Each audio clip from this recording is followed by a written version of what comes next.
Hi, people of the Philippines and people of the world. Hit the button below. And you will be subscribing to the Boy Abunda Talk channel on YouTube. Let's keep talking. Who are you?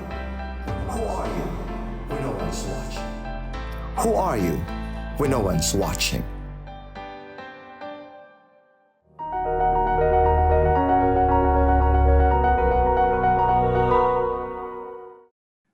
Janine, thank you for doing this. Thank you so much for having me. This is a dream come true. Maraming salamat. What has money got to do with your beginnings as an actor? I'm sure a lot of people think kasi nakapag-showbiz family ka, automatic mayaman ka. Pero that wasn't the case naman for us eh. Yung artista naman hindi tuloy-tuloy ang trabaho niyan, di ba? And during that time, my parents were broken up and my mom had just started working again. And yes, and hindi tuloy-tuloy yung trabaho. So I really wanted to help with the family. Okay, at the time of the pandemic last year, when ABS-CBN lost its franchise, walang free TV, you surprised many people, if not everybody, when you moved to ABS-CBN. Why?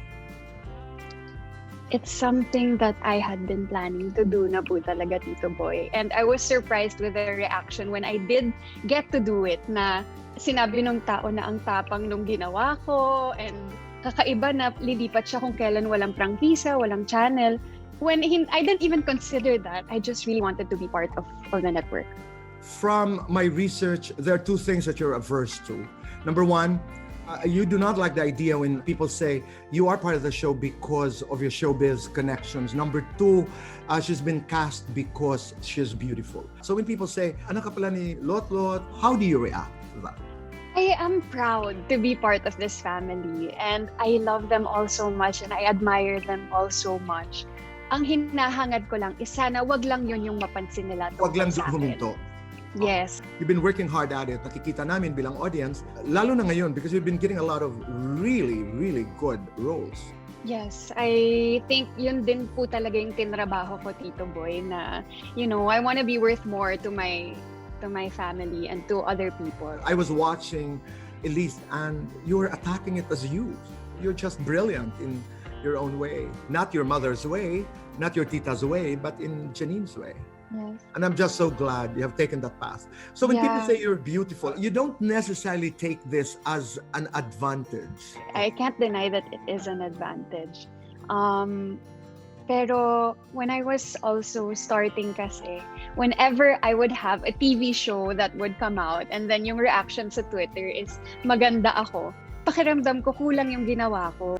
Ang nakita lang nila ay yung itsura ko, hindi yung nararamdaman ko. And alam mo, Tito Boy, sa tingin ko nga po, ever since I was a kid, gusto ko talaga mag-artista. Hindi ko lang maamin sa sarili ko. Dahil in my head, saan pa ako lulugar? Andyan na silang lahat. So I think I pushed it down for a very, very long time hanggang sa tumanda ako. And talagang natanggap ko lang siya ng buong-buo nung choice ko na siya, na ako yung may gusto. Hindi dahil ang daming nagtatanong, hindi dahil that was expected of me. It was because I wanted. I understand. In one of the materials, there was a line that got me. And I would like to quote you in that particular interview. Intersectionality that empowers artists to do what they want to do and at the same time earn a decent living. End of quote. Talk about it. I admire Isa and Lovey because they are two actresses that can combine a career in indie and at the same time they have a successful career on TV, doing teleseries, mga kwentong mahuhok talaga lahat ng Pilipino, and I just really love that duality na pwede mong gawin yun ng sabay. Janine, I get this sense, a few minutes into this conversation, that Tito Boy, I want to be taken seriously. Am I right? Yes, Tito Boy. That's why I always wanted to be more than just pretty, more than just anak ni Lot Lot, anak ni Pilita. I really wanted to make it known na deserve ko yung kung anong pagkakataon na ibinibigay sa akin. Naniniwala ka ba that today as we talk, the best is yet to come for you as an actor? Yes. I think so, Tito Boy. And That's I exciting. yes, it is. It is. That's what also really excited me about moving to ABS-CBN. Kasi pakiramdam ko, ang daming pwedeng mangyari, ang daming possibilities. Let's talk about some of your movies. Like, let's talk about Elise. What were you thinking? How did you prepare? And how did you attack the role of Elise? Do you go to the lines? Or do you do backstories? Do you go method? Or do you just ride with the flow as an actor? I do backstories, Tito Boy. It really helps me. It does. Especially when it's not written in the script. Kasi parang nabubuo niya yung character para sa akin eh. Napapanindigan niya yung choices ng character dahil nasa isip ko na nung 7 years old siya nangyari sa kanya to. Yung nanay niya ganito, kaya ganito siya mag-isip. So, ginagawa ko po talaga yun, Tito Boy, before shooting, that I really make a backstory about the character. Pero pag pinag-uusapan naman ang yung pelikula, kung saan nanalo ka ng Urian, your director, I think, also won. Yes, she won Best Director. And Yes. really, wow.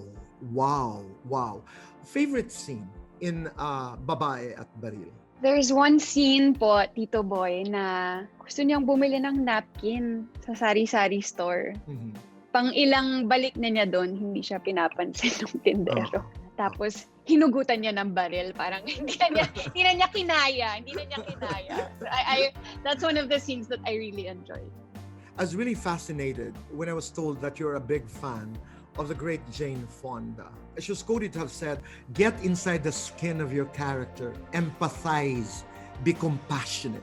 I think empathy is so important talaga. As an actor. Kahit ano, yes, as an actor, but kahit ano pang trabaho mo. That's Napakahalaga ng empathy. I think the world would be a much better place if we practiced a lot more of it.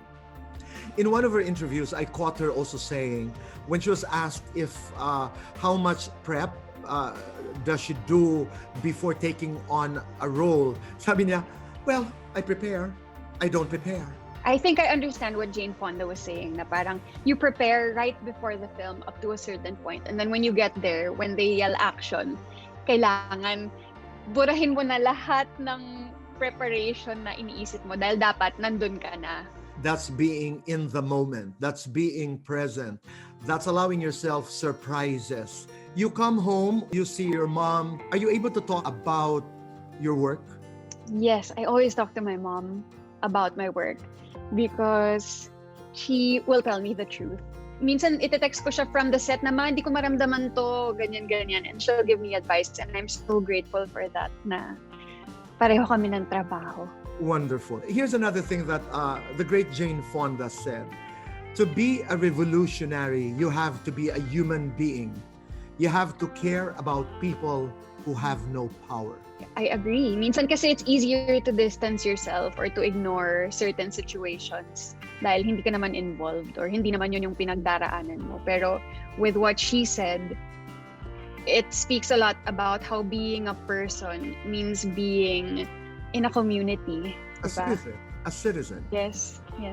Meron din po akong isang quote na gustong-gusto. I think it's from a book, John Steinbeck, na sabi, "And now that you don't have to be perfect, you can be good." Wow. Minsan kasi, di ba, parang we're so caught up with the idea of who we're supposed to be, what we're supposed to be. Dapat ito na yung na-achieve ko by now. That it actually hinders us from living and doing what we want. And I think it's so true na when you are liberated from your own prison, doon ka talaga makakagawa ng gusto mo. Among all the movies that she's done, ano yung may napanood ka? Yes, of course. What? Like? I watched Clute, I watched Coming Home, On Golden Pond. Oh my God. Grabe. Ito yung dinidescribe ni Tom Hanks, that there was a scene where one of the characters is supposed to say, "I was guilty of something." And then they decided not to say anything. Yung tinahimik lang nila. And then, dito, pinag-usapan ni Tom Hanks yung pagkakaiba ng cinema at ng television. Sabi na, the problem with teleseries, the problem with television is that you cannot afford to be silent because you're fighting for your ratings.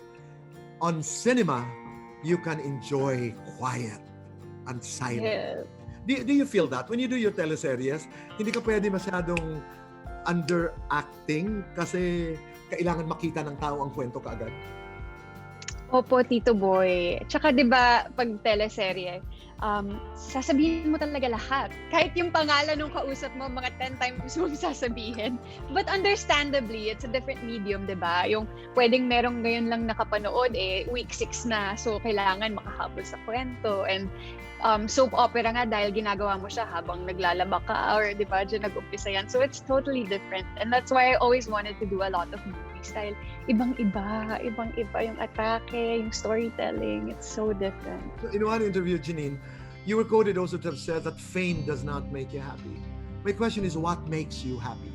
What makes me happy is a good script, a good story, yung pinagtiwalaan ako ng director na kaya kong gawin. Good reviews from my mom and seeing my lola happy. That's what makes me happy. Kanina, nasabi mo that, yes, that's why I want to do more films. What is the practical difference between doing a film and television? Well, with film, you can explore a little bit more because there are no restrictions na pwede ba tong ipalabas sa television. With films, I feel like there's more possibilities. You're doing a film with JC Santos, dito at doon. I'm sure nagkakwentuhan kayo JC because JC, I think, went to the US to study acting. I really loved working with JC, Tito Boy, kasi theater actor siya. And I learned so much from that background of his dahil ibang-iba siya sa TV. And it worked in our film kasi sa dito at doon. Yung format talaga niya is magkausap kami na parang ganito ngayon sa ating dalawa, Tito Boy, on Zoom, online. But then, our director did it in a way na sa eksena, magkaharap kami. So, paulit-ulit namin ginawa yung eksena, which is what he was used to in theater. And ako, bilang galing teleserye, akala ko na pag paulit-ulit mong gawin, magagasgas, mawawala yung pakiramdam. But what I learned from JC is the more that you do it, the more that you study it, mas nabibigyan siya ng bagong flavor at ng bagong atake. I'm just so happy to see you where you are. So, just complete the statement, Janine. I am Janine Gutierrez and I am Janine Gutierrez and I am an actress. Nahihiya ako na. Pwede ko bang sabihin yun? But now, I can say it na. I just have a couple of questions. Janine, very quickly. Who are you when your mamita is watching? A fan.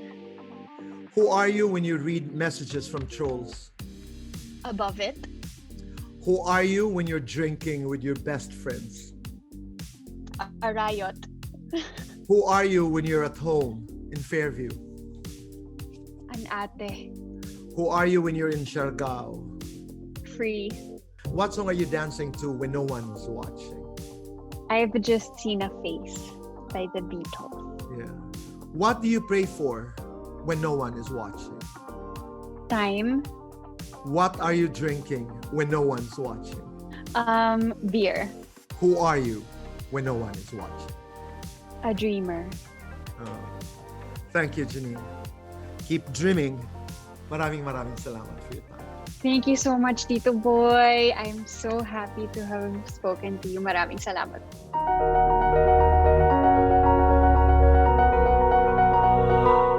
Hi, people of the Philippines and people of the world. Hit the button below.